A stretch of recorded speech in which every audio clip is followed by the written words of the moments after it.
다른 사람을 가르치거나 또 다른 사람에게 충고하는 것은 사실 그리 어려운 일이 아닙니다. 남보다 조금만 더 알면 얼마든지 할 수 있는 일이기 때문입니다. 특히 그럴 만한 자리에 있는 경우에는 더더욱 그렇습니다. 하지만 그럴 만한 힘과 능력을 가진 지도자들이 자기가 가르치는 대로 스스로 실천하며 사는 것은 결코 쉬운 일이 아닙니다. 우리 주위에 되어지는 일을 봐도 알 수 있지 않습니까? 예수님 시대에도 그랬습니다. 바리새인들, 서기관들, 그런 종교 지도자들은 정말 아는 것도 많았고 그래서 가르칠 것도 많은 사람들이었습니다. 그러나 그들은 사도 바울에게 지적을 들었는데 어떤 지적을 들었는가? 로마서 2장 21절을 보니까 다른 사람을 가르치는 내가 내 자신은 가르치지 아니하느냐. 도둑질하지 말라 선포하는 내가 도둑질하느냐. 정작 자기들이 범하는 잘못에 대해서는 귀를 꼭 닫고 있었다는 얘기입니다. 때문에 그들이 열심히 가르친다고는 하지만 그 가르침에 권위가 없었다고 마태복음 기자도 날카롭게 지적하고 있습니다. 마태복음 7장 28절, 29절에 있는 말씀, 예수님께서 산상보훈이라는 말씀을 제자들과 백성들 앞에서 말씀을 전하신 다음에 마태복음 기자가 기록한 겁니다. 예수께서 이 말씀을 마치심에 무리들이 그의 가르치심에 놀라니 이는 그 가르치시는 것이 권위 있는 자와 같고 그 다음이 중요합니다. 그들의 서기관들과 같지 아니함일러라. 서기관들은 그게 본업인데도 불구하고 권위가 없어졌다. 요시야 왕은 그 부친 아몬 왕이 일찍 죽는 바람에 암살당했습니다. 8세, 8살이라고 하는 어린 나이에 왕위에 올라서 31년 동안 남쪽 나라 유다 나라를 다스린 임금입니다. 그런데 그는 여호와 하나님께서 보시기에 정직하게 행했다고 성경은 소개하고 있습니다. 그의 조상 다윗의 길로 걸었다고 대단한 겁니다. 특히 임금이 그렇게 산다는 것은 쉽지 않은데 아직도 어렸을 때 8살의 왕위에 올라서 몇 년 지나지 않아서부터 어린 나이였음에도 불구하고 하나님을 찾았다 그랬어요. 하나님을 찾았다. 그리고 오늘도 읽은 말씀에도 많이 나오고 있습니다. 유다와 예루살렘을 정결하게 했습니다. 교회는 믿는 사람들은 깨끗해야 합니다. 누가 뭐래도 하나님 앞에서 깨끗해야 합니다. 산당들, 아세라 목상들, 아로새긴 우상들과 부어 만든 우상들 다 제거해버렸다고 했습니다. 쉽지 않은 일을 했어요. 왕위에 있은 지 18째 해에 그리고 나서 여호와의 성전이 이렇게 많이 쇠락해진 걸 보고 성전을 수리하기 위해서 사람들을 제사장 hil기야에게 보냅니다. 그동안 문 지키는 사람들이 문에서 성전세를 받은 것들, 헌금이죠. 일종의 헌금을 모아두었던 것을 hil기야에게 갖다 주었고 hil기야는 공사 감독하는 자들에게 그 돈을 주었습니다. 공사 감독자들은 자기네들이 갖고 주장한 게 아니고 그 돈을 실제로 일을 맡아 공사하는 일꾼들에게 주어가지고 성전 수리하는 데 쓰도록 했습니다. 그 과정 중에서 의외의 성과가 있었죠. 성전을 수리하는데 모든 걸 치우고 이러는 과정 중에서 율법책을 발견한 거예요. 율법책을. 그 율법책을 발견했다고 하면서 그 책을 왕의 서기관인 사반에게 갖다 주었습니다. 사반은 그 책을 왕 앞으로 가지고 가서 왕 앞에서 그 책을 읽었습니다. 왕은 사반이 그 책에 있는 말씀을 읽는 걸 듣자 그 즉시로 울면서 회개했습니다. 하나님의 말씀 앞에서 자신과 이스라엘 나라가 잘못한 것들이 생각나니까 울면서 왕이 회개했습니다. 제가 이렇게 힘줘서 얘기하더라도 여러분들은 왜 그러는가 모르겠, 좀 의아하게 생각할지 모르지만 옛날은, 요즘은 그럴 리가 없습니다. 옛날에는 솔직히 말해서 회개하는 일도 전문가들에게 맡겼지 왕쯤 되면 가볍게 회개 정도 안 하는 걸 상례로 돼 있었으니까. 근데 왕이 직접 울면서 회개했어요.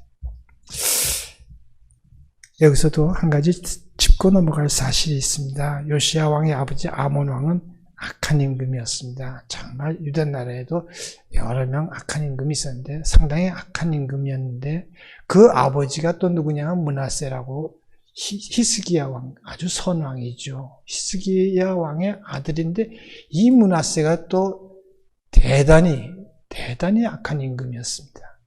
사실 하나님께서 남쪽 나라 유다를 멸하시기로 작정한 게 바로 이 므낫세 때문입니다. 워낙에 악하게 기대가 크면 실망도 크다 그러죠. 유대 나라는 그래도 하나님께서 북쪽 나라 이스라엘은 하다 안 되니까 그렇게 해서 아수르에게 망하게 했지만 남쪽 나라만은 그래도 하나님께서 다윗 전통을 그대로 유지하라고 해서 유다 지파와 베냐민 지파가 형성된 그 나라는 웬만하면 살려두려고 했어요. 근데 요 므낫세 때 와서 뭐 때문에 그런지 모르겠어요. 유난스럽게 물론 나중에 회개합니다만 좀 늦은 감이 없지 않아 있어요. 그런 걸 통해서 우리는 회개도 때를 놓쳐서는 안 된다는 걸 우리가 꼭 기억했으면 좋겠어요. 하나님이 무한히 참으시는 하나님이 아니라 하나님의 시간표에 맞게 회개도 할 때가 있다는 걸 알았으면 좋겠어요. 하여간 그렇게 악한 임금, 아버지도 악하고 그 할아버지는 더 악한 임금인데 특별히 그들이 뭘 했냐? 우상숭배하느라 아주 깊이 빠져서 자기들뿐 아니라 백성들까지도 우상숭배에 빠지도록 했던 그런 왕의 손자이자 아들인 요시야가 어릴 적부터 하나님 보시기에 정직하게 행했다는 게 참 신기하다 이 말입니다. 제가 짚고 넘어가고 싶은 건 참 뿐만 아니라 왕이 된 후에도 그는 사람들을 시켜서 성전부터 수리하도록 했어요. 참으로 놀라운 일이 아닐 수 없습니다. 그렇기 때문에 성경에는 그런 얘기가 기록되어 있지 않지만 저는 성경 자체가 성령의 책이기 때문에 하나님의 영이 역사하시지 않고는 그런 악한 임금의 어떤 집안에서 자라난 이 요시야 왕이 이렇게 착하고 하나님 앞에 바로 설 수 있었던 것은 하나님의 영이 작용했고 역사하셨다고밖에 설명할 수 없습니다. 아마 그랬기 때문에 하나님께서는 요시야 왕으로 하여금 언약책, 율법책의 말을 듣게 하셨던 것 같습니다. 그때 대제사장 hil기야가 책을 발견했던 것, 이것도 사실 말이 되지 않습니다. 발견한 건 사실이지만 이게 자연스러운 일이 아니란 말입니다. 그때 비로소 율법책을 발견했다는 것은 므낫세 왕과 그 아들 아몬 왕이 얼마나 하나님 섬기는 일에 등하냐고 무관심했던가 하는 것을 아주 분명히 드러내 보여주는 어떤 증거가 아닐 수 없습니다. 거기가 어디라고요? 성전이 하나님의 말씀이 선포되고 가르쳐져야 될 그런 장소에서 제사장도 그때 비로소 그걸 손에 넣게 됐다는 게 말이 됩니까? 요즘 말로 하자면 목사가 예배당에 나왔는데 예배당에 성경책이 목사가 가지고 온 것도 없고 비치되어 있는 것도 발견하지 못하고 그렇게 수십 년이 지나갔다는 얘기예요. 참 대제사장이 그때까지 손에 율법책 하나 가지고 있지 않았다는 게 저는 아무리 생각해도 정말 불가사의라고 생각합니다. 이런 상황을 우리가 보면서 오늘도 우리가 기억해야 될 것은 아무리 하나님의 백성이라고 하더라도 하나님을 멀리하고 우상 숭배에 빠져들 것 같으면 이렇게까지 악해질 수 있구나. 이렇게까지 악해지기도 어려운데 이렇게까지도 악해질 수 있다는 사실을 오늘 우리도 잊지 말고 분명히 기억했으면 좋겠습니다. 하여간 요시야 왕 26세가 되었을 때 서기관 사반을 성전에 보내서 성전 수리를 명했고 거기서 발견한 율법책의 내용을 알게 되었을 때, 듣게 되었을 때 그의 처음 반응은 옷을 찢고 회개하는 것이었다고 했습니다. 옷을 찢고 회개하는 것. 그래요. 우리가 예배 드릴 때 가장 먼저 뭘 합니까? 참회의 기도를 드리는 게 다 이유가 있어요. 알게 모르게 우리가 지은 죄들을 그대로 가지고 하나님과의 올바른 관계가 맺어질 수 없어요.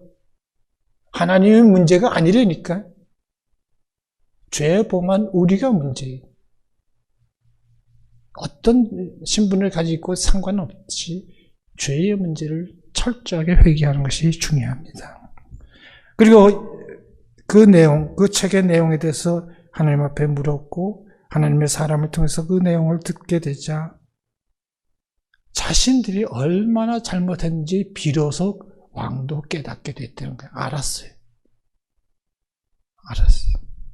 말씀의 중요성이 여기 있습니다. 우리가 말씀을 읽자 그랬고 우리 11월 첫째 주부터 하자고 했던 것이 조금 준비하는 기간도 있고 또 여러분들에게도 준비할 시간을 주기 위해서 1월 첫째 주부터 하자고 지금 좀 변경하기로 했는데 하여간 말씀이 그냥 해보는 게 아니라 이 말씀이 우리의 삶을 지배해야 돼요.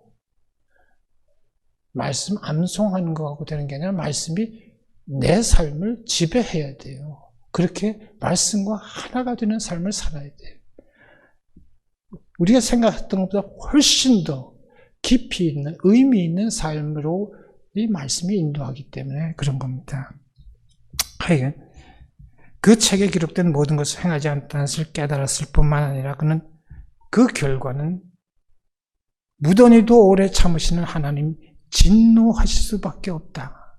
하나님이 심판할 수밖에 없다는 사실 이 말씀을 통해서 그가 깨달은 거예요. 알게 된 거예요.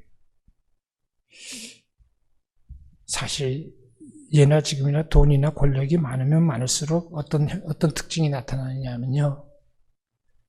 듣기보다는 말하기를 좋아해요. 자기 말 앞세우길 좋아해요. 말 같지도 않은 얘기를 들어줘야 할 때가 그렇게 되면 참 많이 있는데 그런 부류의 사람들과 보게 되면 그런데 놀랍게도 요시야 왕은 그렇지 않았어요.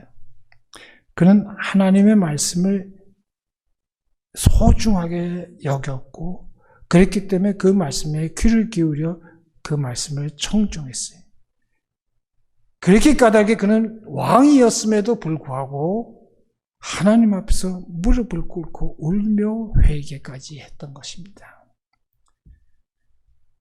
그는 거기서 멈추지 않고 오늘 읽은 말씀에 나오는 얘기를 보니까 모든 백성의 장로들과 함께 성전에 올라가자.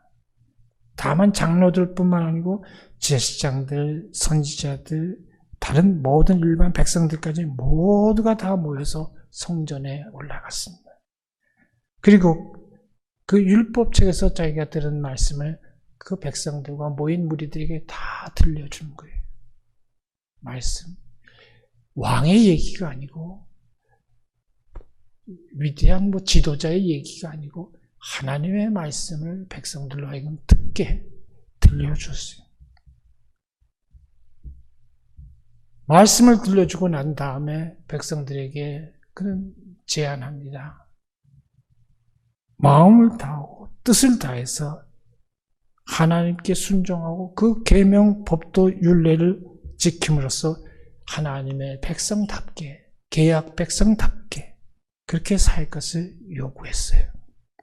왕은 하나님 백성으로서 하나님의 말씀에 순종하자고 제안하고 그렇게 살 것을 결단했죠. 그런 특징이 바로 다시 한번 강조하지만 혼자 결정하고 명령하는 그런 권위주의적인 임금이 아니었죠. 자신이 깨달은 것을 백성들과 함께 한마음 한뜻으로 함께 실천한 참으로 지혜로운 지도자였다는 것을 우리가 주목해야 합니다. 요시야 왕은 그 말씀을 백성들에게 들려준 것을 기초로 해서 그들 모두가 아무렇게나 해도 좋은 사람들이 아니라 하나님의 백성이라는 사실을, 하나님의 택한 백성이라는 사실을 분명히 인식하도록 함으로 말미암아 모두 함께 본격적으로 개혁을 시작합니다. 다시 한번 강조하지만 왕은 왕이기 때문에 자신의 뜻을 따르도록 강제하지도 않았고 명령하지도 않았습니다. 율법책의 내용을 듣고 하나님과의 계약을 갱신한 모든 백성의 지지와 협력을 먼저 구하고 함께 본격적으로 개혁을 시작했다 이 말입니다. 사실로 이렇게 제가 말은 쉽게 하지만 그때 그 당시에 왕은 그 개혁으로 인해서 아마도 상당히 많은 것을 잃어버렸을 거라고 생각합니다. 다른 왕들이 누렸던 것이나 또 본인도 누릴 수 있었던 것을 잃어버렸을 것이란 말입니다. 오늘도 바르게 신앙생활하면 세상에서 손해보는 게 많습니다. 제가 언제 세상에서도 무조건 잘 될 거라고 얘기한 적 있습니까? 무조건 잘 될 거라는 얘기는 못하지만 거의 확실한 건 세상에서 많이 손해볼 거라는 얘기입니다. 아마 요시야 왕도 많이 잃어버렸을 거예요. 그러나 그가 그렇게 했기 때문에 기득권 세력이라고 해서 권력을 누리고만 있으려고 했던 그런 세력을 포함해서 모든 백성들까지 다 함께 왕이 원하는 그 개혁에 동참할 수 있었던 겁니다. 잃은 게 있으면 얻은 게 있는 겁니다. 이런 놀라운 오늘이 종교개혁 주일인데 그 오래전 요시야 왕이 종교개혁을 할 수 있었던 것은 왕의 그런 결단, 선택, 지혜로운 선택, 말씀 중심으로 돌아갔던 거기서 비롯됐다는 걸 기억했으면 좋겠습니다. 하나님 잘 섬기는 도리가 그들에게 있은 지극히 당연한 것이었음에도 불구하고 그 도리가, 하나님 섬기는 도리가 백성들의 삶의 자리에서 완전히 사라져 버렸던 것을 우리는 기억합니다. 오히려 우상 숭배가 더 자연스러웠습니다. 그러나 요시야의 지혜로운 선택과 결단으로 말미암아 하나님과의 언약이 갱신될 수 있었고 놀라운 종교개혁이 가능하게 되었던 것입니다. 우리 개신교를 영어로 프로테스탄트라고 부르죠. 이 말은, 프로테스탄트라는 말은 말 그대로 저항한다는 뜻입니다. 저항. 가만히 그러려냐고 있는 게 아니라 옳지 않은 것에 대해서 반발하고 치고 나가는 겁니다. 늘 개혁하는 교회가 바로 개신교의 출발이고 또한 본질이라고 말해도 좋을 것 같습니다. 우리 개신교회가 생긴 지 벌써 500년 이상이 되었습니다. 물론 교회의 또 우리 교회의 출발은 2000년 이상 됐지만 개신교회는 500년 이상이 지났습니다. 3년 전, 지금부터 3년 전 한국교회는 종교개혁 500주년을 기념하면서 여러 가지 행사를 벌이고 기념예배다, 세미나다 또는 각종 선언문 발표 등 줄이어 있었습니다. 그런데 한번 가만히 좀 차분하게 마음을 가다듬고 생각해 봅니다. 과연 우리가 뭘 반성하고 뭘 개혁했는가? 과연 우리가 했다고 하는 개혁의 주체는 누군가? 과연 우리가 개혁의 필요성을 제대로 인식하고 있기는 했는가? 남들이 하니까 덩달아 개혁한다고 떠들어대고 구호를 외치고 정작 개혁해야 할 대상들은 어찌 보면 침묵하고 있는데, 아니면 한국교회는 더 이상 개혁할 필요가 없고 할 것이 없는 정말로 온전하고 거룩한 교회라고 스스로 믿고 있는가? 솔직히 말해서 교회 지도자들이 제대로 회개하지 않고 있는데 성도들이 어떻게 회개하고 개혁할 수 있겠는가? 눈을 한번 세상을 돌려봅니다. 지금 어때요? 세상 사람들이 교회를 걱정하고 염려하고 비판하고 비난하고 있습니다. 그런데도 불구하고 정작 교회는 아무 반응을 보이지 않고 있는 것 같아서 정말 답답하고 또 안타깝게 짝이 없습니다. 쓸데없는 일에만 매달려서. 여러분, 그 옛날 요시야 왕은 나라의 최고 권력자였지만 그는 다른 왕들과는 달랐습니다. 그에게는 들을 수 있는 귀가 있었고 회개할 수 있는 용기가 있었습니다. 더 나아가 마음과 뜻을 다해서 여호와 하나님께로 돌아서서 백성들과 함께 하나님의 뜻을 실천한 참으로 지혜롭고 선한 지도자였습니다. 오늘 우리에게도 바로 이러한 인물, 이러한 지도자가 필요하지 않겠는가? 아니, 오늘 우리 한 사람 한 사람이 비록 좀 늦은 감은 없지 않아 있지만 이제부터라도 그 옛날 요시야처럼 그가 그랬던 것처럼 하나님 말씀 앞에서 겸손히 가슴을 치며 가슴을 찢으며 회개하고 돌아서야 하지 않겠는가? 그렇습니다. 자기를 부인하고 자기 몫에 든 십자가를 달게 지고 앞서가신 주님의 뒤를 묵묵히 따라가는 복되고 충성스러운 주님의 참 제자들이 다 될 수 있기를 간절히 바랍니다.